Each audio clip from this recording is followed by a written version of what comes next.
শুভ কার্যে হলুদ রঙের গুরুত্ব।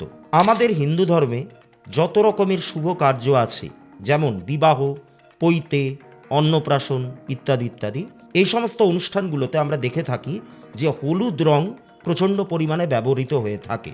এরকমটা কেন? দেখুন, জ্যোতিষশাস্ত্রে দেবগুরু বৃহস্পতির রং হচ্ছে কিন্তু হলুদ, অর্থাৎ হলুদ রংটাকে বৃহস্পতি বা জুপিটার কিন্তু নির্দেশ করে। এছাড়া হলুদ যে বস্তুটি, সেটা কিন্তু নানান রকমের নেগেটিভিটি কাটাতে সাহায্য করে থাকে। সেই কারণে দেখবেন এই যে বিবাহের ক্ষেত্রে গায়ে হলুদের প্রচলন আজকের ব্যাপার নয়, এটা বহুদিন ধরে কিন্তু চলে আসছে।